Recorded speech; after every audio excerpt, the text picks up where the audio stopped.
তো আজকে আমি শেয়ার করবো আপনাদের সাথে কিভাবে আপনারা জাহাঙ্গীরনগর বিশ্ববিদ্যালয়ে এই 2025 সালে অ্যাপ্লাই করতে পারবেন। তো ভিডিওটি খুব ভালোভাবে মনোযোগ দিয়ে দেখবেন। শুরুতেই আপনাদের কাছে আমার একটা আবেদন থাকবে যে আপনারা জাহাঙ্গীরনগর বিশ্ববিদ্যালয়ে যে সার্কুলারটা আসছে এই সার্কুলারটা খুব ভালোভাবে আপনারা পড়বেন। প্রতিটা বিষয় খুব ভালোভাবে দেখবেন, কারণ জাহাঙ্গীরনগর বিশ্ববিদ্যালয়ে কিন্তু প্রতিটি ইউনিটে কিন্তু আপনাকে আলাদাভাবে পাশ করতে হবে। আপনাকে প্রতিটা ইউনিটের কোন কোন সাবজেক্ট পেতে হলে এইচএসসিতে কি কি গ্রেড লাগবে, আপনার কোন সাবজেক্টে কি, এখানে কিন্তু অনেক কিছু জানাশোনার বিষয় আছে। সো এই জিনিসগুলো কিন্তু আপনি নিজ দায়িত্বে সার্কুলারটা ফুল পড়ে আপনি দেখে শুনে বুঝে তারপরে অ্যাপ্লাই করবেন। আমি যদি এখানে দেখাতে চাই অনেক সময় লাগবে, তাই আমি এখানেও দেখাবো না। এবং আরেকটা বিষয় হচ্ছে, আপনি অ্যাপ্লাইয়ের সময় আপনার একটা পাসপোর্ট সাইজের একটা ভালো ছবি এবং হচ্ছে আপনার যে সিগনেচার বা সাইন এটার একটা স্ন্যাপশট বা ছবি সাথে নিয়ে, অনলাইন কপি আর কি, অনলাইন কপি সাথে নিয়ে এখানে অ্যাপ্লাই করতে বসবেন। ওকে, তো আমি আজকে কিভাবে আপনি জাহাঙ্গীরনগরের যে কোনো ইউনিটে অ্যাপ্লাই করবেন এটা ফুল প্রসেসটা আমি আপনাদেরকে দেখিয়ে দিব। তো জাহাঙ্গীরনগরে অ্যাপ্লাইয়ের জন্য আপনি প্রথমেই আপনার কম্পিউটারে একটা ব্রাউজারে ঢুকে পড়বেন। ব্রাউজারে ঢুকে আপনি সেখানে লিখবেন জেইউ অ্যাডমিশন। জেইউ অ্যাডমিশন লিখলেই প্রথমে যে লিঙ্কটা আসবে ওই লিঙ্কে ক্লিক করবেন। ক্লিক করে দেখবেন এরকম একটা চকচকাও একটা ইন্টারফেস আপনার সামনে চলে আসবে। এখানে দেখবেন অনেক অপশন দেওয়া আছে, ন্যূনতম যোগ্যতা যাচাই, মোবাইল নম্বর যাচাই, আবেদন গ্রহণ শুরু, নোটিশ বোর্ড, আবেদনপত্র গ্রহণ শেষ, সব কিছু আছে। তো আপনি যেহেতু এখানে নতুন, আপনাকে উপরে দেখবেন ডান পাশে উপরে নতুন আবেদন নামে একটা অপশন আছে, এখানে ক্লিক করতে হবে। এখানে ক্লিক করে আপনাকে ফার্স্টে এটা রেজিস্টার করতে হবে। তো আপনি নতুন আবেদনে ক্লিক করবেন। এখানে ক্লিক করার পর আপনার এইচএসসি এবং এসএসসির ইনফরমেশনগুলো দিয়ে দিবেন, বোর্ড দিবেন, পাশের সন দিবেন এবং রোল নাম্বার দিবেন। এই জিনিসগুলো দিয়ে আপনি পরবর্তী ধাপে যাবেন। এবং আপনি যদি এ লেভেল বা ও লেভেল থেকে ইংলিশ মিডিয়াম থেকে পাস করেন তাহলে ডান পাশে দেখবেন উপরে এ লেভেল ও লেভেলের অ্যাপ্লাইয়ের অপশন আছে, এখানে যে আপনি এ লেভেল বা ও লেভেল ইনফরমেশন দিয়ে আপনি এখান থেকে রেজিস্টার করবেন। এখানে ইনফরমেশন দেওয়ার সাথে সাথেই দেখবেন আপনার যে ব্যক্তিগত তথ্য, আপনার পিতামাতার নাম, আপনার এসএসসি রেজাল্ট, এইচএসসি রেজাল্ট সব কিছু এখানে শো করবে। এবং আপনি কোন কোন ইউনিটে আবেদনের জন্য যোগ্য এই ইউনিটগুলো কিন্তু এখানে শো করবে। ওকে, এর একটু নিচে দেখবেন মোবাইল নাম্বার কনফার্মেশন, মানে মোবাইল নাম্বার দিতে হবে আপনাকে এবং আপনার যে ইমেল আছে ইমেলটা আপনাকে দিতে হবে। আপনি মোবাইল এবং ইমেলটা দিয়ে দেবেন এবং মোবাইল নাম্বার অবশ্যই সেই মোবাইল নাম্বার দেবেন যেটা সবসময় আপনার সচল থাকবে, কারণ এখানে আপনার সব ওটিপি এবং মেসেজ আসবে, ফিরতি মেসেজ। তো মোবাইল নাম্বার এবং ইমেল দিয়ে দেওয়ার পর আপনি নিশ্চিতকরণে ক্লিক করবেন।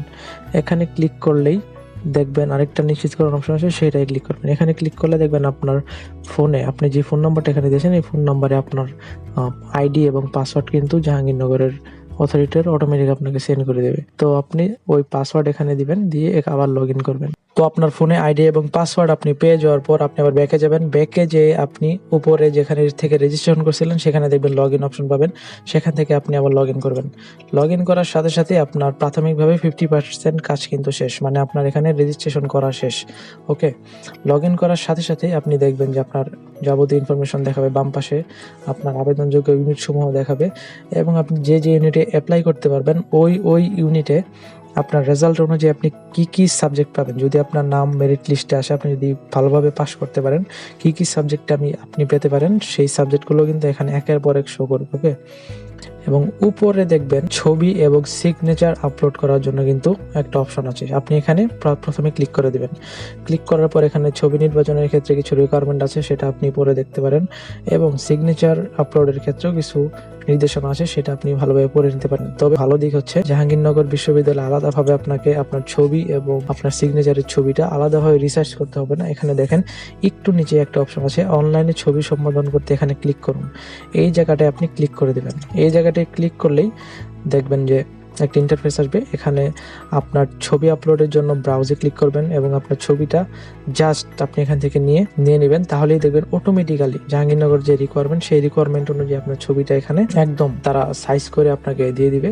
এবং সিগনেচারের ক্ষেত্রে আপনি জাস্ট সিগনেচার এখানে সিলেক্ট করলেই তারা তাদের সাইজ অনুযায়ী আপনার সিগনেচারটাও তারা রিসার্চ করে আপনাকে দিয়ে দিবে। তারপর আপনি আবার ব্যাক করবেন, ব্যাক করে আপনার যে ছবি নির্বাচন করার অপশন আছে এখানে ক্লিক করবেন এবং ওই রিসার্চকৃত যে ছবিটা আছে সেটা এখানে আপনি ব্রাউজ করে দিয়ে দিবেন। এবং স্বাক্ষর নির্বাচনের ক্ষেত্রেও একটু আগে যে রিসার্চ করেছেন আপনি স্বাক্ষরটা, সেই স্বাক্ষরটা এখানে আপনি ক্লিক করে আপলোড করে দেবেন এবং উপরে লেখা দেখবেন ছবি আপলোড সম্পন্ন হয়েছে, স্বাক্ষর আপলোড সম্পন্ন হয়েছে, মানে আপনার ছবি এবং স্বাক্ষর আপলোডের কাজ কিন্তু শেষ। দেন হচ্ছে আপনি ইউনিটগুলোতে কিভাবে অ্যাপ্লাই করবেন, এটা হচ্ছে লাস্ট স্টেজ। ইউনিটগুলোতে অ্যাপ্লাই করার ক্ষেত্রে আপনাকে এখানে কিছুই করতে হবে না, আপনি জাস্ট ডান পাশে দেখবেন ফি প্রদান করুন অপশন আপনি ক্লিক করবেন এবং আপনাকে এখানে দেখাবে কোন ইউনিটে কত ফি পে করতে হবে। ওকে, তো আপনি ফি প্রদান অপশনে ক্লিক করবেন। ফি প্রদান অপশনে ক্লিক করলে দেখবেন আপনাকে এখানে একটা অপশন দেখাবে, খুবই গুরুত্বপূর্ণ একটা বিষয় দেখাচ্ছে। অনুগ্রহ করে যে ভাষার প্রশ্নপত্রে পরীক্ষা অংশগ্রহণ করতে চান সেটি নির্বাচন করুন। মানে আপনি পরীক্ষায় যেই ভাষার প্রশ্ন পেতে চান সেই প্রশ্ন সিলেক্ট করতে বলছে। তো ম্যাক্সিমাম বাংলা নেবে, তো আপনি বাংলায় সিলেক্ট করতে পারেন, বা কেউ যদি ইংলিশ চান ইংলিশ সিলেক্ট করতে পারেন। এবং নিচে দেখবেন সূর্য পে একটা অপশন আছে, এখানে আপনি ক্লিক করে দেবেন। সূর্য পেতে ক্লিক করার পর আপনি নিশ্চিতকরণে ক্লিক করবেন। নিশ্চিতকরণে ক্লিক করলেই দেখবেন এখানে অনেক অপশন আছে এবং আপনি যে আই ব্যাংকিং অপশনটা আছে বা এম ওয়ালেট অপশন আছে, এখানে গেলেই দেখবেন যে আপনার বিকাশ, নগদ, উপায়, রকেট সবকিছু এখানে শো করতেছে। যারা সাধারণত আমরা বিকাশ দিয়ে সবাই পেমেন্ট করি, তো আপনি বিকাশে ক্লিক করে দিবেন। বিকাশে ক্লিক করার পর একটু সময় নেবে, এরপর আপনি আপনার বিকাশ নাম্বার দিবেন। বিকাশ নাম্বারটি দেওয়ার পর আপনার ফোনে একটা ওটিপি আসবে, ওটিপিটা আপনি এখানে দিয়ে দিবেন। দিয়ে দেওয়ার পর হচ্ছে আপনার যে পিন নাম্বার সেটা আপনি দিয়ে দিবেন। পিন নাম্বার দেওয়ার সাথে সাথে দেখবেন যে ভেরিফিকেশন সাকসেসফুল লেখা আসবে এবং আপনার পেমেন্টটা কিন্তু করা শেষ। ওকে, দেন আপনার মোবাইলে একটা ফিরতি মেসেজ আপনি পেতে পারেন। এরপর আপনি হোম পেজে ফিরে যেয়ে আপনার হোম পেজে দেখবেন যে ওখানে পেমেন্ট স্লিপ একটা অপশন আছে। পেমেন্ট স্লিপ আপনি ডাউনলোড করে প্রিন্ট করে রেখে দিতে পারেন, সেখানে আপনার সব ইনফরমেশন এবং পেমেন্ট যে পেজ সেটা লেখা থাকবে এবং এটা পরবর্তীতে আপনার কাজে লাগতে পারে। তো এটাই হচ্ছে জাহাঙ্গীরনগর অ্যাপ্লাই করার মানে মেইন প্রসেস বা সবচেয়ে শর্টেস্ট প্রসেস লেগেছে আমার কাছে, এবং খুবই স্মুথলি আপনি জাহাঙ্গীরনগরে অ্যাপ্লাই করতে পারেন, কোনো রকম ঝামেলা ফেস করতে হবে না, যেটা শাহজালাল ইউনিভার্সিটিতে অলরেডি অনেকে ফেস করতেছেন। তো এই ছিল আজকের ভিডিও। যদি ভিডিওটা ভালো লাগে অবশ্যই সাবস্ক্রাইব করবেন এবং কমেন্টে জানাবেন আপনাদের মতামত। ধন্যবাদ।